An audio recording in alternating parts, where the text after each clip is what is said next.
আজকের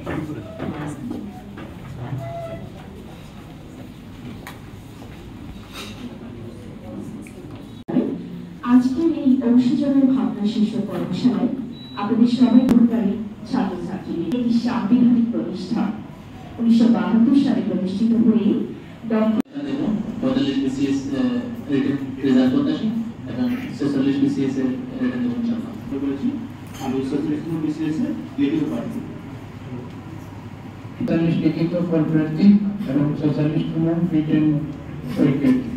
পরীক্ষা নিয়ন্ত্রক নন ক্যাডার প্লিজ। আসসালামু আলাইকুম, আমার নাম মোহাম্মদ আসসালামু আলাইকুম, আমি অধ্যাপক ডক্টর মোহাম্মদ সোহেল রহমান, আমি সদস্য হিসেবে কাজ করছি সরকারি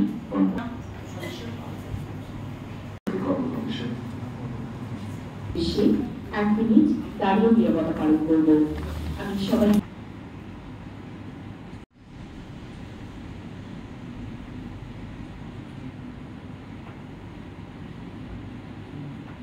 আল্লাহ আমাদেরকে এই আজকের এই যুগ থেকে আল্লাহ দেশের উন্নতি ও প্রগতিতে আমাদেরকে শর্মাও ইয়া আল্লাহ ইয়া রাহমার রাহিমিন।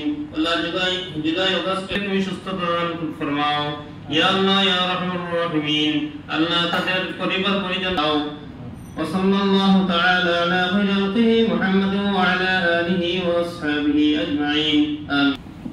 পরীক্ষার্থী তারা কিভাবে পাবলিক সার্ভিসকে দেখতে চায় বা পাবলিক সার্ভিস কমিশনকে দেখতে চায়, সেই বিষয়গুলো সম্পর্কে সম্যক ধারণা আমাদেরকে নিতে হবে।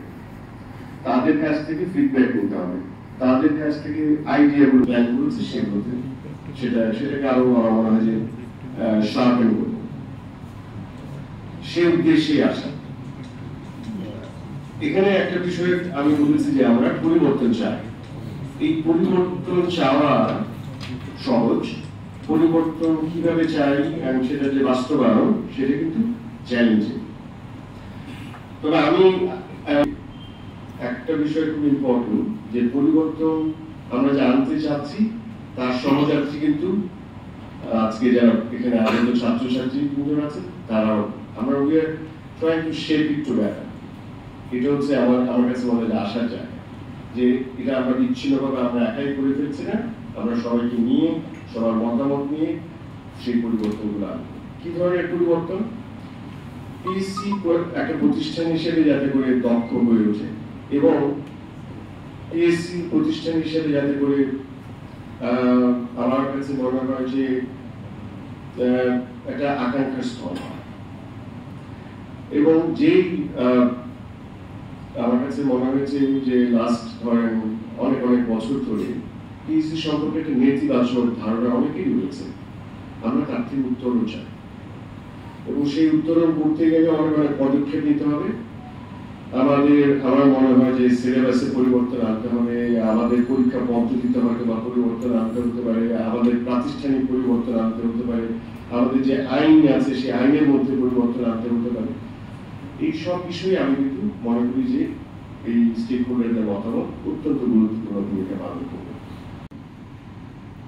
আজকে পরিবর্তিত সময় আমি গভীর শ্রদ্ধার সাথে স্মরণ করছি অতি সম্প্রতি জুলাই এবং আগস্টে যারা এই রাষ্ট্রের বিভিন্ন রকমের অসঙ্গতিকে চিহ্নিত করে সেগুলো সংশোধনের জন্য, রিপেয়ার করার জন্য যারা তাদের ছাত্রত্বের বাইরে এসে রাজপথে যারা আন্দোলন করেছে, সংগ্রাম করেছে এবং পরিবর্তনের জন্য জীবন দিয়েছে, সেই শহীদদের বিধি আত্মার প্রতি আমি মাগফিরাত কামনা করছি আল্লাহর কাছে।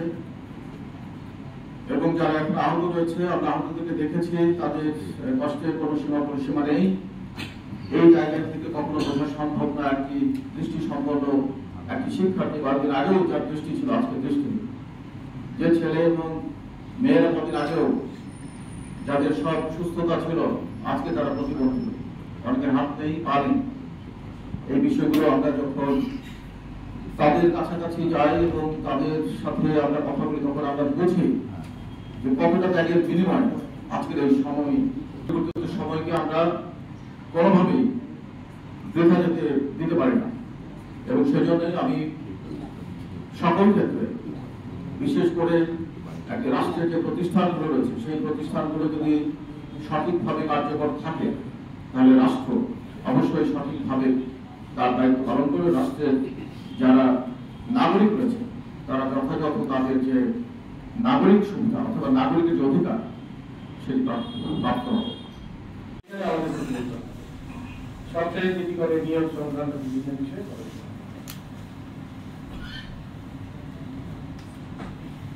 এই কাজগুলো করার জন্য আমাদের এখানে মধ্যস্থ একটি যে মাননীয় চেয়ারম্যানের সাথে একটি সচিব মহোদয় সহ সচিবালয় একটি পাঠ একটি কাজ করে, আরেকটি হচ্ছে চেয়ারম্যানের সাথে এখানে সদস্য পরীক্ষা নিয়ন্ত্রক পরিচালক উপপরিচালক সহকারী পরিচালক এইভাবে দুটো নেতা একসাথে কাজ করছে। এই মুহূর্তে এই সময় আমাদের এখানে যারা কমিশনের চেয়ারম্যান এবং সদস্য হিসেবে নিয়োজিত আছে আমি তাদেরকে একবার দেখাচ্ছি, নামগুলো আমি করছি না, যেটা আছে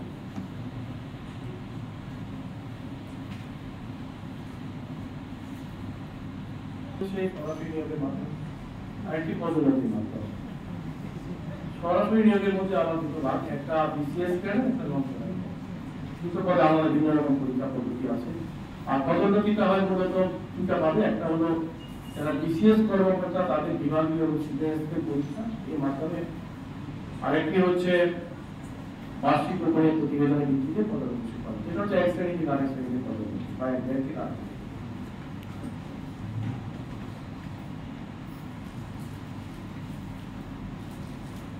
সরাসরি নিয়োগ প্রক্রিয়ায় আমাদের প্রিলিমিনারি পরীক্ষা আপনারা জানেন বিসিএস পরীক্ষা 3 স্তরের পরীক্ষা, এটি প্রিলিমিনারি টেস্ট, মেডিকেল পরীক্ষা এবং মৌখিক পরীক্ষা। নন ক্যাডার পরীক্ষার ক্ষেত্রে বিসিএস প্রিলিমিনারি টেস্টের যে বিষয়গুলো আমরা এখানে আপনারা জানেন আবেদনগুলো অনেকটা এরকম। বাংলা মূলত হচ্ছে বাংলা এবং ইংরেজিতে এটি আমরা ওয়েটেজ বেশি দেই। কেন আমরা এই রূপান্তরের দিকে যাচ্ছি, পরিবর্তনটা কি প্রয়োজন হয়ে পড়বে বিষয়ে আলোচিত হচ্ছে আমাদের, এবং এইটি অনেক আমাদের ইংরেজিতে একটা ইআইআইআর, সেখানে আছে আমাদের efficiency, impartiality, integrity and meritocracy. এই চারটার ভিত্তিতে আমাদের সকল কার্যক্রম পরিচালিত। আমরা আমাদের যে কাজগুলো আছে কত রকমের কাজগুলো করতে হয়, প্রিলিমিনারি টেস্ট, লিখিত পরীক্ষা, মৌখিক পরীক্ষা, এই কাজগুলোকে সংক্ষেপ করার জন্য কতটা সময় সেভ করা যায়, টাইম সেভ করার জন্য আমরা কিন্তু গ্রুপিং করেছি। আপনারা দেখেন অনেকটা গ্রুপিং হচ্ছে এরকম যে আমরা প্রিলিমিনারি টেস্টের জন্য শুধু ক্লাস করতে হয়, সেখানে আমরা একটা গ্রুপিং করে এক এক খুব জোরালোভাবে আলোচনা হচ্ছে। এখানে যেটা হয়ে যায়, যেটা নিয়ামত সাহেব অলরেডি কথা বলেছেন আপনাদের সাথে, আসলে হয়ে যায় কি কিছু আইনি জটিলতা থাকে, সেগুলোকে তবে আইনি জটিলতা আছে কিন্তু আইন তো মানুষের জন্য, এবং এই আইনটা জটিলতার সামনে কিভাবে খুব দ্রুত আপনাদের এই পছন্দক্রমের ব্যাপারটা, এটাও আমরা খুবই গুরুত্বের সাথে গ্রহণ করেছি এবং এটাতে কাজ চলছে। আশা করছি সেখানেও খুব সুন্দর একটা পজিটিভ কোনো রেজাল্ট সামনে চলে আসবে। ভাইবার ক্ষেত্রে একটু বলতে পারি যে ভাইবাতে আমরা তো একটা প্রথম আমাদের ছিল 200 থেকে 100-তে নিয়ে আসা। এই 100 ভেতরে আমরা যেখানে কাজ করছি, আপনারা বিভিন্ন যদি আমাদের চেয়ারম্যান মহোদয়ের ইন্টারভিউগুলো দেখেন, ওখানে বলা হয়েছে এবং আপনাদেরকে একবার খুব সংক্ষিপ্ত আকারে বলি যে এই 100 নম্বরের ভেতরে একটা অংশ আমরা অ্যাসেসমেন্ট সেন্টারে নিয়ে যাচ্ছি। অ্যাসেসমেন্ট সেন্টারটা কি হবে? অ্যাসেসমেন্ট সেন্টারটা কমপ্লিটলি কম্পিটেন্সি বেসড। কম্পিটেন্সি আপনার বিভিন্ন মানসিক দক্ষতা, আপনার ওই জায়গাটা বিহেভিয়ার, জায়গাটা ক্রাইসিস ম্যানেজমেন্ট আপনি কেমন হবেন, আপনি খুব দ্রুত সিদ্ধান্ত নিতে কেমন করছেন, মানে পরীক্ষার পদ্ধতিটা খুব সহজ টাইপের। ভাইভাতে আপনাদের যখন প্রশ্ন করা হয় তখন অনেকেই ভয়ে থাকে, সংকোচ থাকে, সেটা তার জানা থাকলেও সে চয়েসের উপর জ্ঞান কেমন আছে। সো আমাদের অ্যাসেসমেন্ট সেন্টারটা কমপ্লিটলি দেখা যাবে যে এটা আসার আগে আপনাদেরকে যেটা হয়তো যে আমরা যেটা বলছিলাম যে পাবলিক সার্ভিস কমিশনের ওয়েব ইন্টারফেস যেখানে থাকবে, সেখানে আপনাদের ডেমো দিয়ে দিয়ে প্রস্তুত করে ছোট ছোট ভাইভা দিয়ে, তাতে যেটা হবে আপনারা যে কম্পিটেন্সিটা ডেভেলপ করবেন ফর দ্য ভাইভা, সেখানেও দেখা যাবে এইটা যেহেতু কম্পিটেন্সি গুলো জব রিলেটেড হয়, সেটা ক্যাডার হোক, নন ক্যাডার হোক বা অন্য কোনো কাজের ক্ষেত্রেও এই দক্ষতা ভাইবার প্রস্তুতিটা আপনার সফট স্কিল থেকে শুরু করে অন্য স্কিল সেটও কিন্তু ডেভেলপ করে দিবে। এবং এটা সিলেবাসটা কিভাবে প্রিপেয়ার করতে হয় সেটা ডেমোটাও হয়তোবা সামনে চলে আসবে। এখন আমি আপনাদের কাছে ফেরত যাব, যদি মৌখিক পরীক্ষা বিষয়ে আরো কারো কিছু যোগ করবার থাকে, বিশেষ করে আমি অনুরোধ করবো আমাদের একজন মেয়ে পজিশন যত আসছে এর পজিশন একটা আসছে, এরপরে আমাদেরকে বলছে যে আপনারা আপনাদের যে সাবজেক্ট আছে এটা একটা চয়েস লিস্ট দেন। তাহলে আমাদের রেজাল্ট বের করে আছে তারা চয়েস লিস্ট নিচ্ছে, কিন্তু বিসিএস এ দেখা যাচ্ছে চয়েস লিস্টটা আমাদের আগে নিয়ে নিচ্ছে। আমি যখন বৈষম্যবিরোধী ছাত্র আন্দোলনে এখানে অংশগ্রহণ করেছিলাম তখন আছে পুলিশের যে কার্যক্রম সেটা নিয়ে আমার একটু সমস্যা আছে। এখন চয়েস লিস্টের সময় বিসিএস এ আমি পুলিশকে দ্বিতীয় চয়েসে রাখছি, কিন্তু এখন আমার মনে হচ্ছে এটাকে আমার দ্বিতীয় চয়েসে রাখা উচিত না, এটা আরেকটু নিচে রাখা উচিত। কিন্তু আমি তো চয়েস লিস্টের সময় বিসিএস আমার ক্যাডার চয়েসটা পরিবর্তন করতে পারছি না। সুতরাং আমি মনে করি ভাইবার আগে এটাকে আরেকবার পুনর্বিবেচনা করা উচিত। এটাই একটু আগে বলছে কিছু আইনি জটিলতার ব্যাপার আছে, এটা সামনে নিলে ইনশাআল্লাহ আশা করছি সেরকম একটা কিছু হয়তো হবে। যদি না কোনো বাধা থাকে এখানে আমরা পুনরায় নেওয়ার চেষ্টা সুযোগটা দেওয়ার চেষ্টা করব।